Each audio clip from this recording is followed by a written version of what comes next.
à tous, bienvenue à cette nouvelle émission de Pasteur T, j'ai une question. Aujourd'hui, nous avons une approche différente parce que les abonnés du Pasteur Thierry ont tenu à lui partager leur situation de leur vie, des peines de cœur qu'ils traversent. Mais avant toute chose, nous commençons par la prière. Père éternel, nous voulons te dire merci parce que tu es celui-là même qui a rendu cette émission possible. Prends totalement le contrôle et que tout ce qui se passe ici puisse aider une personne qui nous visionnera, peu importe où elle se trouve dans le monde, à avoir une réponse à une question, une réponse à une préoccupation. Et que papa, cette émission puisse préparer des jeunes à avoir des mariages heureux, à avoir des vies de prière heureuses, à avoir des destinées heureuses comme toi-même tu l'as prévu. Amen. Nous sommes donc avec notre invité, le pasteur Thierry, fondateur des Églises Maison de la Restauration et également fondateur du ministère Thierry Lombo Ministry. Bonjour pasteur. Bonjour, ça va bien? Ça va bien pasteur et vous? Fatigué mais poursuivant toujours.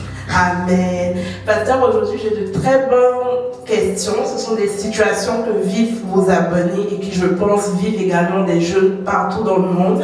Et je crois que Dieu vous permettra d'apporter les réponses qu'il faut à ces personnes. On compte sur la sagesse de Dieu. Amen. Notre premier abonné nous écrit en disant « Bonjour pasteur Thierry, j'étais en couple avec quelqu'un que j'aimais et que j'aime toujours, mais j'ai décidé d'arrêter cette relation car nous ne marchons plus dans la même direction. » Oh la pauvre. J'ai prié pour effacer les sentiments comme j'avais suivi un live sur Instagram qui recommandait de le faire. Mais je l'aime encore et je n'arrête pas d'imaginer notre futur ensemble, mariés et avec des enfants. Que dois-je faire? Waouh, Seigneur, c'est une des bonnes questions. La sœur, elle a vécu un moment où elle a aimé quelqu'un. La première question, c'est comment elle a commencé à aimer sans être sûre que c'est la personne avec qui elle va faire autre. Ça, c'est la question qu'il faut d'abord commencer par là. Donc, j'aimerais dire à toute personne, ce qui est très important, c'est de s'assurer que la personne avec qui vous voulez faire route ensemble est la personne que vous voulez ou que Dieu vous a assigné ou appointé. Ça, c'est la première chose très importante. La deuxième chose, c'est quoi? C'est que dès qu'on a cette garantie, cette assurance que c'est la bonne personne, et que, comme elle a dit qu'ils ont des problèmes de compréhension et tout ça. Ils ne marchent plus dans la même direction. Dans la même direction, il ne faut pas directement aller à couper la relation. Parce que si on a bien commencé et qu'on voit que la direction change, peut-être qu'il y a un autre problème, peut-être un combat spirituel, peut-être le diable qui ne veut pas que vous puissiez arriver à être ensemble. C'est pourquoi je dis l'essentiel, c'est comment on a commencé. Est-ce que Dieu était dans l'affaire? Est-ce que Dieu nous a encouragés dans cette affaire? Si on n'est pas sûr de ça, là on a déjà un problème. Mais si on est sûr que c'est Dieu, la deuxième chose à faire, c'est de ne pas briser la relation, mais de chercher la restauration de cette relation-là. C'est-à-dire quoi? Quand on a un partenaire, une personne qui on chemine ensemble et qu'on sent qu'en cheminant, on commence à diverger, il faut chercher de l'aide. C'est pour cela que quand vous tombez amoureux ou amoureuse de quelqu'un, cherchez à être entouré par des personnes qui ont fait déjà ça avant vous. Et parce que vous êtes sûr que si vous êtes fait pour ça, ils vont vous aider à pouvoir mieux faire les choses. Maintenant, revenons à notre sœur qui, elle est déjà là. Elle est déjà là. Elle a déjà brisé la relation et tout ça. Donc, ça dépend maintenant. Si elle croit que c'est la relation, elle peut prier et revenir sur sa décision. Mais si elle est convaincue que ce n'est pas ça, maintenant elle va revenir auprès du Seigneur. Dieu est capable de restaurer les cœurs. Le problème, c'est qu'on ne prie pas avec le désir que Dieu fasse ce qu'il a à faire. Il faut prier en disant, Seigneur, je sens que je n'étais pas dans la bonne direction. Veux-tu me guérir? Elle a besoin d'une guérison de son âme. Et le Saint-Esprit est capable de guérir la personne et la personne de pouvoir continuer. C'est comme si quelqu'un arrivait à perdre un membre de famille, tu l'aimes, mais il est parti. Tu dois vivre, tu dois continuer, tu dois faire ton deuil et avancer. C'est la même chose aussi. La personne doit faire son deuil et dire, j'aurais aimé, mais ce n'est pas ça, on continue. Voilà. Amen. Donc à toi qui nous regarde, qui a posé cette question, il faut revenir à la source de ta relation, comme le pasteur vient de nous dire. Si ça vient de Dieu, il y a encore une possibilité de restaurer la relation. Mais si ça ne vient pas de Dieu, il faut vraiment que Dieu te guérisse et qu'il te prépare à rentrer dans un mariage heureux. Amen. Pasteur, nous avons maintenant une deuxième question qui cette fois-ci nous vient d'un jeune homme. Ok. Il nous dit, bonsoir pasteur, je suis un jeune homme qui est prêt à se marier. J'ai 2 filles en vue. Okay. L'une qui passe souci d'anonymat, allons appeler sœur A. Elle est très belle, elle est intelligente, elle est studieuse. Je vois l'avenir avec elle et tout me plaît en elle. Le frère les émotions sont là. Et l'autre sœur B, elle a vraiment un cœur pur. C'est une très bonne chrétienne et c'est une servante de Dieu. Pour moi, elle est quasiment une Proverbe 31, en particulier dans la prière. Quand je prie, je vois la sœur B. Mais quand je réfléchis à ce que je veux pour ma vie, je vois la sœur A. Je suis vraiment perdue, pasteur. J'ai besoin d'aide pour me décider sur laquelle choisir. D'accord. Je comprends le bien-aimé que son cœur est versatile, son cœur bouge parce qu'il a rencontré 2 charmantes sœurs. La question que je leur ai posée, si je l'avais vu en face, j'ai dit, est-ce que tu as déjà parlé aux 2? Si elle a déjà parlé aux 2, j'ai dit, on ne peut pas ouvrir 2 tiroirs à la fois. On ouvre un tiroir à la fois. Donc pour toi, qui est là, qui parle à la sœur B en mettant des espérances, tu parles à la sœur A en mettant de l'espérance, j'aimerais te dire qu'en tant qu'enfant de Dieu, nous ne ouvrons qu'un tiroir à la fois. Ça, c'est la première chose. Amen. Un tiroir à la fois. Exact. Maintenant, si c'est que c'est juste dans son cœur, qu'il ne sait pas encore avec, avant de parler à la sœur A ou B, et cherche à savoir la conviction avant de pouvoir sauter, maintenant, nous allons aller avec ce conseil dans ce sens-là. Premièrement, Dieu n'est pas dans la confusion. Amen. C'est la première chose qu'il est en train de comprendre. Quand tu sens que tu es confus entre 2 personnes, arrête-toi. Ça, c'est valable pour tous les secteurs. Tu es confus entre 2 décisions, 2 chemins, arrête-toi. Prends le temps de prier. Oublie toutes les personnes. Oublie A, oublie B. Enferme-toi et cherche la face de Dieu par rapport à ce que Dieu mette les choses claires au niveau de tes émotions et tes sentiments. C'est la première chose que je lui conseille à faire. La deuxième chose, c'est que je lui conseille, c'est qu'il puisse être à mesure de ne pas révéler l'amour avant que le veuille. Très important. Parce que si tu révèles l'amour, ça va pencher. Il dit lui-même que la sœur A, mais moi j'ai... Parce qu'il commence déjà à réfléchir comme s'il est déjà rendu. Parce qu'il dit, quand je réfléchis à ma vie, donc il commence déjà à se projeter comme si la sœur B avait déjà dit oui. Mais j'aimerais lui faire comprendre que la sœur B peut dire aussi non. Alors qu'est-ce que tu feras quand tu as déjà fait des imaginations alors qu'elle n'a pas encore dit oui ou non? Okay? Ça c'est la deuxième chose que je lui conseille, de faire attention à ça.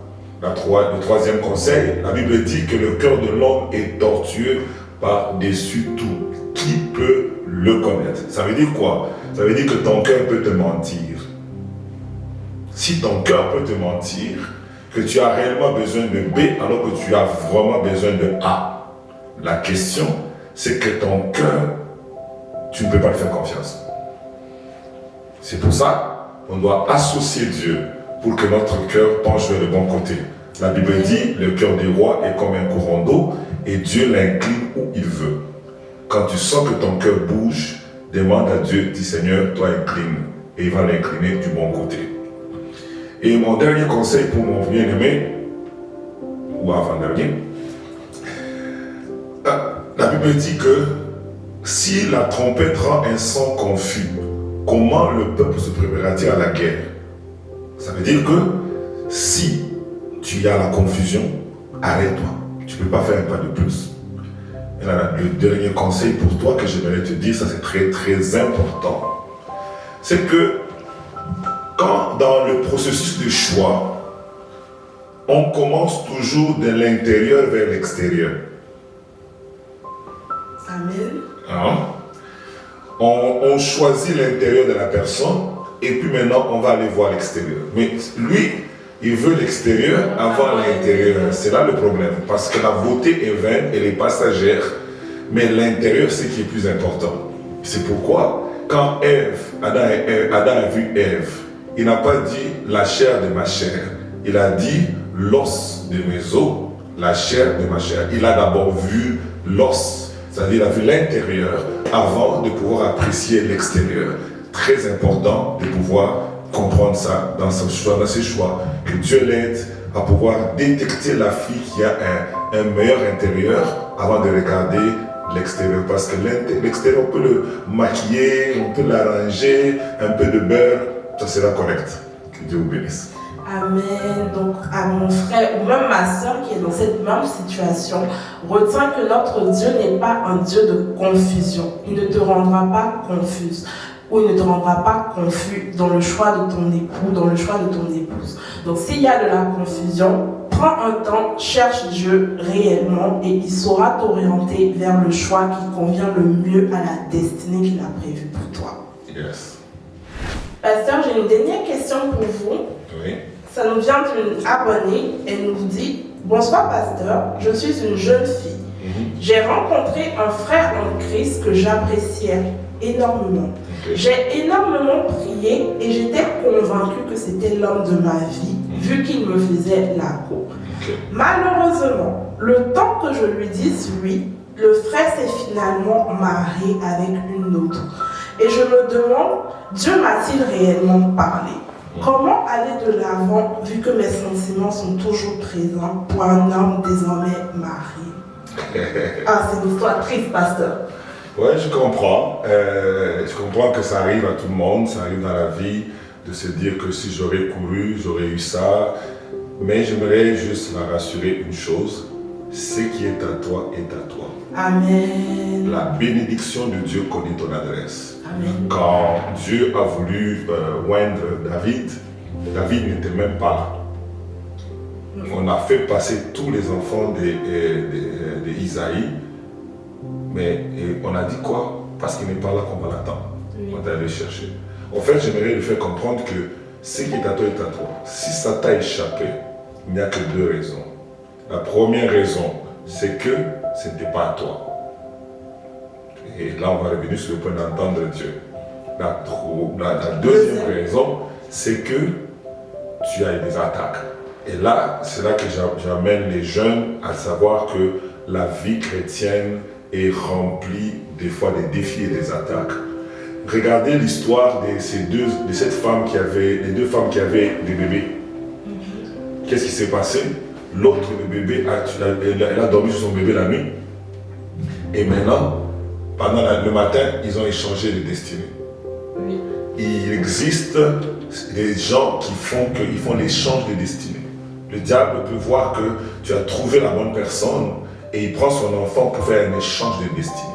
C'est pour cela que quand tu vois, d'abord avant même de voir, commence à beaucoup prier pour que quand ça sera ton temps, qu'on ne puisse pas faire un switch de destinée. Qu'on te donne un mort, on prenne celui qui est vivant, qui était destiné.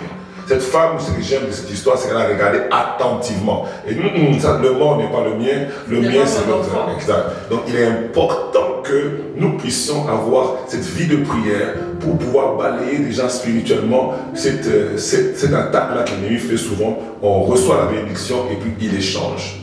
Okay? Ça c'est le côté de l'attaque que le diable peut avoir. Maintenant, si nous remontons plus loin, elle a dit que j'ai prié et Dieu m'a parlé.